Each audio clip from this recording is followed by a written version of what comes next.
Welcome to the Beat Reporter's Inbox on MLB.com, presented by Edward Jones. I'm Adam McCalvy, the MLB.com Brewers Beat Reporter. We have Matt here behind the camera asking some questions, and let's get right to it. Matt, what do we have first? All right, Darren asked, is Travis's wrist okay? He's in the lineup, but it couldn't impact him down the road. Yeah, Travis Shaw is the Brewers' third baseman, and he's been sort of in and out of the lineup over the last week with a right wrist injury. He's calling it a sprain. The Brewers sat him out their last two games against the Kansas City Royals to try to get that thing to quiet down, and we talked to him just about 30 minutes ago. He came out early today at Great American Ballpark, took some early BP, and said he gave it a really good test and felt good enough to play. So he's back in the lineup.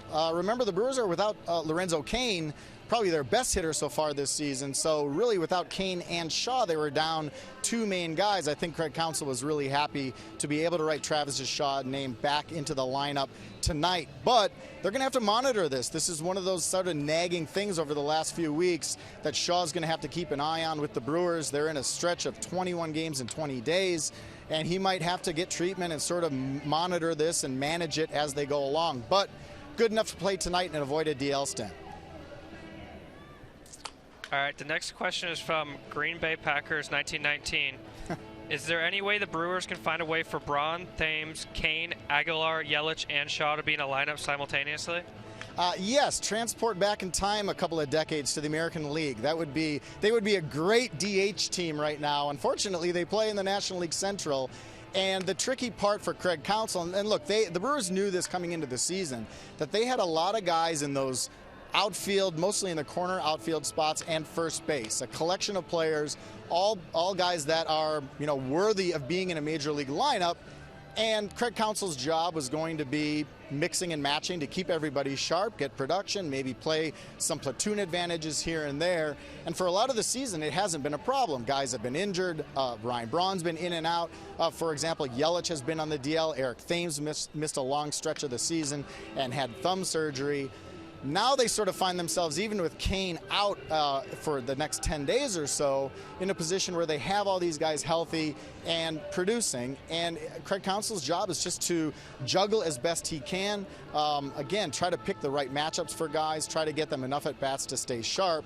But without that DH, the way he puts it, every day there's going to be a good hitter or two on his bench. I think the Brewers and Craig Counsell put it in the good problem to have category. All right, Bunk Chetta asked, any reason they didn't bring up Domingo Santana instead of BROXTON? Yeah, well, they needed to make a move when Cain went on the DL the other day. They brought up Keon Broxton, who was a 2020 man for the Brewers last season. That was good. He also had the highest strikeout rate in Major League Baseball, which wasn't so good. And they brought him back up. He'd been performing pretty well at AAA. They had just sent down Domingo Santana to try to get bats in the minor leagues to get his power going. He's not been driving the ball this season. He was a 30-homer guy this year. He's on pace for far below 10 this season. And they wanted him, sort of like Orlando Arcia a couple of weeks ago, to go down and get some ABs at the AAA level, maybe get a little confidence going. And I think the thought was they had other options. They had Keon Broxton, they had Brett Phillips available. And in the case of Arcia, they had to bring him back up pretty quickly because they had another injury. In this case, they had another injury, but they also had other options. And I think the idea was, let's stick with this original plan. Let Domingo Santana get some at-bats at AAA. It's a great place to hit in Colorado Springs. Try to rediscover a little of that power stroke because they believe he's going to be a guy they need going forward this season. Cain is out now. As I said, Braun's been on the DL. Yelich has been on the DL. Injuries happen, and they feel like they want that 30-homer Domingo Santana back, and the way to get him back to that level is to let him play a little bit in the minors. So, they're being sort of sticking with that plan, and it was partly because there were other options available. So we'll see how long the stint is in the minors for Domingo Santana, sort of open-ended at this point, and it's going to be sort of based on what the needs are and how he performs down there. All right, Matthew asks, is Josh Hader going to be the only All-Star from this team? That's interesting. I'll say no. Last year, the Brewers were in this same position where they led the National League Central. They were having a very good season, and they only had one All-Star. It was Corey Knebel, their closer, and he ended up not pitching in the game. And I know to a lot of fans that was disappointing not to get a guy in. I think this year they have a chance to have more than one. Hader, to me, is an absolute lock to go to the All-Star game. Lorenzo Cain should be a lock. He's depending on which version of wins above replacement you like better, he's arguably the most valuable player in the National League. By that stat, at least, he should be in the All-Star game. You can make a case for Christian Yelich to be in the All-Star game. And then there's Jesus Aguilar, the Brewers' first baseman, who's just been awesome since about the 3rd week of April. He has filled a big-time need for this Brewers team, especially after Eric Thames went out with an injury. And there's a big push by the Brewers and some of his teammates to get Aguilar to the All-Star game. They got him on the MLB Network the other day. He's not on the ballot, unfortunately, so he can't get the votes to do it. He's going to have to get in with the player ballot, which is tricky because that was submitted a couple of weeks ago already. It might have to be a Dave Roberts and Major League Baseball choice if Jesus Aguilar makes the cut. But he's got about 24 other guys in that Brewers clubhouse pulling for him to make it. Crowded field at first base, that's what makes it tricky. I'm going to go ahead and say, even if it's not Aguilar, there's more than one All-Star on this team. All right, Miles asks, does Freddie Peralta stay in the rotation for the rest of the season? Yeah, look, this is another tricky one. Freddie Peralta has pitched well enough to be in the major leagues. He's the rookie right-hander. He's done it with a ton of fastballs. He's set a Brewers record for strikeouts through 4 starts. He had that electric Mother's Day outing where he struck out 13 Rockies. His parents saw him pitch for the first time live. He's definitely pitched well enough to do it, but here's the situation for the Brewers. They have currently Zach Davies and Wade Miley on the DL. Miley pitches tonight, Zach Davies tomorrow. It could be Davies' last start in the minor leagues. He's a guy who's been a mainstay for them in the starting rotation. They want to give him outings in the big leagues. Miley's a guy that they've invested some time and energy in. They got him healthy after a spring training injury, only to lose him again to an oblique that he's now coming back from. He's a few weeks behind Davies. But those are kind of guys with track records. And this is a tough thing to sell to fans when a rookie comes up and pitches really well.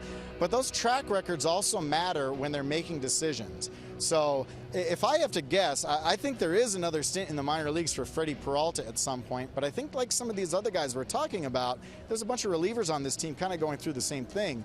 When you're in a player with options, with minor league options, you sort of have to be prepared that it's not 100% about performance. There are other factors and roster management involved that gets a little boring, I think, for a lot of fans, but it's part of the job of a general manager to kind of maintain the most talent available to you at any point in time. Sometimes that means sending a guy to the minors even when he's pitching at a level like Freddie Peralta is that he doesn't deserve it. So I don't know exactly what the timeline is. Davies has got to get through tomorrow's start first. Then they may have a tough decision to make. And look, Freddie Peralta might find himself back in the minor leagues at some point.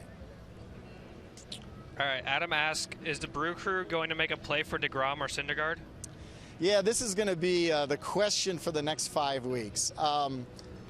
Again, we're talking, right, we just talked about this sort of crowded pitching picture, and they've got a lot of guys pitching at a pretty high level in that group. And to me, the way, look, the answer to the question is I don't know. Here's the argument, though, and I see both sides of it. Syndergaard and DeGrom are awesome, excellent pitchers, and any playoff contender would be boosted by getting one of those guys, particularly Jacob DeGrom, the way he's throwing the ball. But for the Brewers, they are a team with a very good bullpen and a deep bullpen. They're getting 5 or 6 innings on most nights out of their starting pitcher, and that's a great job because they've got all these relief arms to go to.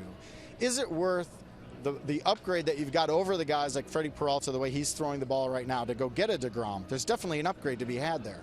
But then you think about the prospects that you would have to give up, and that'll cost you over the next couple of years in terms of players that you know are part of what you're building towards.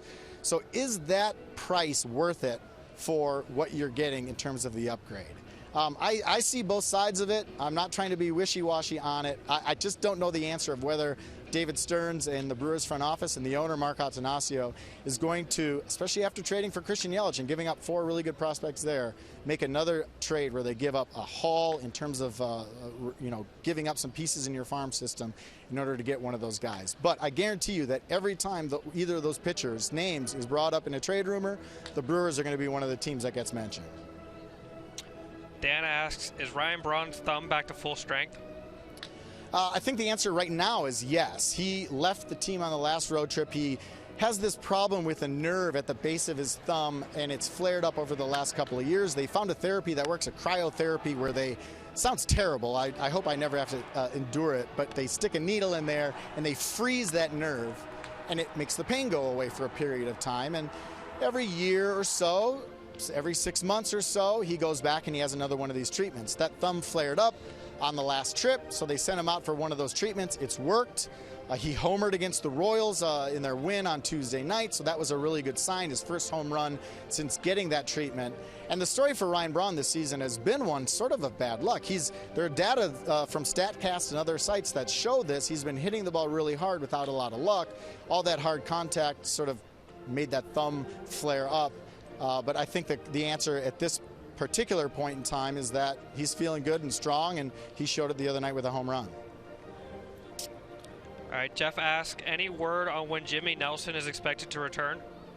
Yeah, this is the other big question mark for the Brewers, and it's tied in, I think, to this trade deadline question.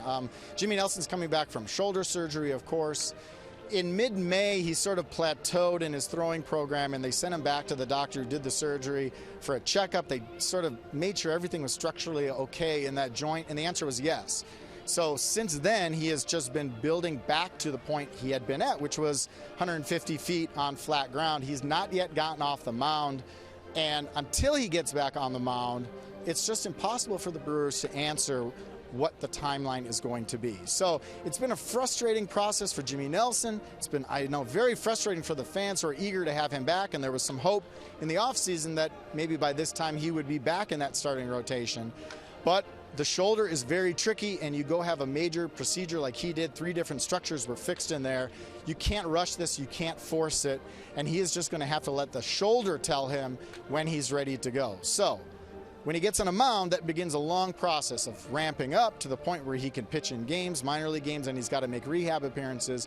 He still has a long road ahead of him, and we're looking late in the season for Jimmy Nelson. But again, until he gets back on the mound, you can't put a more specific date on it.